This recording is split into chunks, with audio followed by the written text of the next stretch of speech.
जी मौलाना, आज आपकी औरंगाबाद शहर में आना हुआ है। आप शहरवासियों के लिए और वतन वासियों के लिए क्या मैसेज दें? मैं कैमरा आज जहाँ जो मीटिंग रखी गई इसमें मदऊ किया गया था, इसमें शिरकत हुई और मुल्क के जो हालात हैं, मुसलमानों को नुकसान पहुंचाने के लिए, तकलीफ पहुंचाने के लिए मुल्क का कितना नुकसान किया जा रहा है इसका उन लोगों को अंदाजा नहीं है। तो इन तमाम चीज़ों पर गौर किया गया। आने वाले चुनाव के सिलसिले में गुफ्तगू की गई। हम अमन पसंद लोग हैं,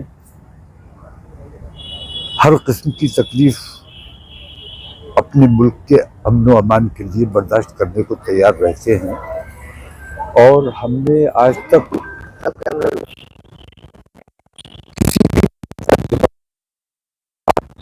तकलीफ बर्दाश्त की, लिंचिंग बर्दाश्त की, लेकिन रिएक्शन ना देने को बुज़दिली ना समझा जाए, बल्कि हमारी वतन परस्ती और अपने जो देश प्रेम है उसके जज्बे की वजह से हमने कोई रिएक्शन नहीं दिया है। वरना अल्हम्दुलिल्लाह अगर सड़कों पर आए जो हम नहीं चाहते, हुकूमत हिंद ख़ास तौर से इन तमाम चीज़ों के लिए जिम्मेदार है और हम एक मुहिम शुरू करने जा रहे हैं। ख़ास तौर से मैं उसी के लिए यहाँ भी आया था, उसी के लिए और जगहों पे भी जा रहा हूँ। कल हैदराबाद में था। एक मुहिम हम शुरू करने जा रहे हैं कि ये तमाम जो जुल्म सितम हो रहा है, लिंचिंग हो रही है, बेइज्जतियाँ की जा रही हैं, बहन बेटियों की इज्जत व आबरू से खिलवाड़ किया जा रहा है, तो बेटी बचाओ वाले अगर मुसलमान बेटी है तो वो बेटी नहीं है। तो इन तमाम चीज़ों के लिए, इन तमाम जुल्म सितम के लिए और वक्फ बिल के लिए, हिंदुस्तान की तमाम चीज़ें तो बेच चुके, अब उनकी नज़र वक्फ पर आई है, उसे भी बेचना चाहते हैं।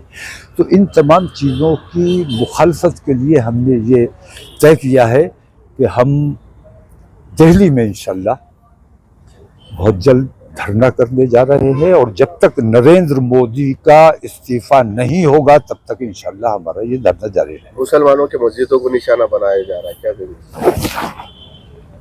मैंने वही अर्ज किया कि जो कुछ हो रहा है बीजेपी के अलावा बाकी तमाम सेकुलरिस्टों की जिम्मेदारी है, वो बताए कि ऐसा क्यों हो रहा है। इस वक्त हमें किसी पर डिपेंड नहीं रहना है। ये तमाम हमारा इस्तेमाल करते हैं।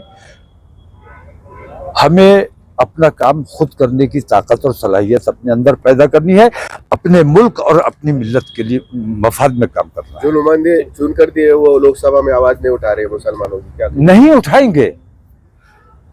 ये जब तक मुसलमान बीजेपी को हराने के लिए वोट करता रहेगा, मुसलमानों को ये चाहिए कि सोच मुस्बत होनी चाहिए, मनफी सोच को तर्क करना चाहिए और हमें अपने मुल्क के मफाद में काम करना चाहिए। किसी की मुखालफत, हमारे नरेंद्र मोदी से हमारी नाराज़गी इसलिए नहीं है कि वो मुसलमानों के दुश्मन है, बल्कि नाराज़गी इसलिए है कि वो हमारे देश को नुकसान पहुंचाने का काम कर रहे हैं। हम अपने देश प्रेम की भावना की वजह से नरेंद्र मोदी को पसंद नहीं करते और हम ये चाहते हैं कि उनका इस्तीफा होना चाहिए। औरंगाबाद शहर वासियों के लिए, अमन के लिए क्या पैगाम है? मैं अमन के पैगाम के लिए आया हूँ और यहाँ के मुसलमानों ने ख़ास तौर से अमन का पैगाम दिया है।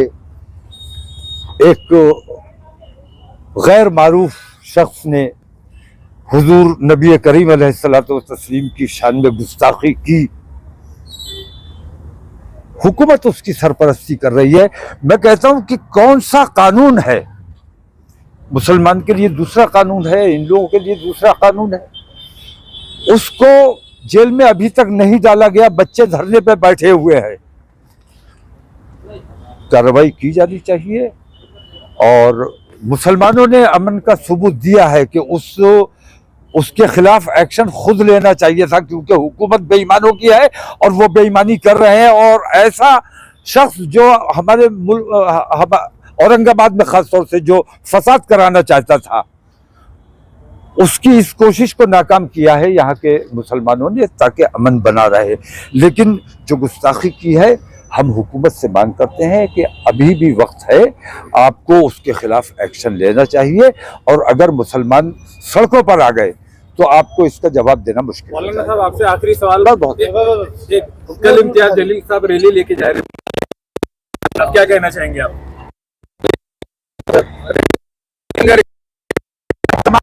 तमाम हिंदुस्तान के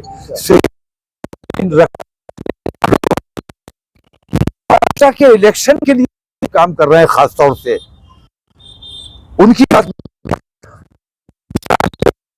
हिंदुस्तान के दलित ओबीसी जिस कदर परेशानी में, तकलीफ में, जिल्लतों में जिंदगी बसर करने पर मजबूर है, उसके लिए तिरंगा यात्रा दिल्ली तक होनी चाहिए और दिल्ली में ही बैठकर बात होनी चाहिए। सर, आरएसएस की वजह से देश को नुकसान हो रहा है, ऐसा नहीं लगता आपको?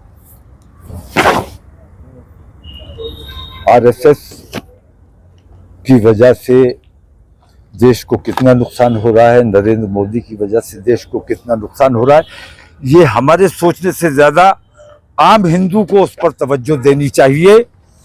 वो जो मुसलमानों को तकलीफ पहुंचाने के लिए अपने मुल्क का नुकसान बर्दाश्त करने को तैयार हैं, वो देश प्रेमी नहीं हो सकते। और आज़ादी से पहले देखिए आप, वो कभी देश प्रेम का काम उन्होंने नहीं किया, देश की आज़ादी में उनका कोई रोल नहीं रहा, तिरंगे से कभी उन्होंने मोहब्बत नहीं की। ऐसे लोग हमारे देश के लिए बेहद घातक हैं। और बजरंग दल हुआ, विश्व हिंदू परिषद हुआ, आरएसएस जैसे संगठन, इन पर पाबंदी लगाई जानी चाहिए। और आने वाले चुनावों में इंशाल्लाह जो हमें ये गारंटी देगा कि इन आतंकवादी संगठनों पर पाबंदी लगाने का काम किया जाएगा, उसकी हिमायत की जाएगी। वरना मुसलमान अब मजबूर हो चुका है, अपना काम खुद करने की ताकत और सलाहियत अपने अंदर पैदा करनी पड़ेगी। बहुत शुक्रिया।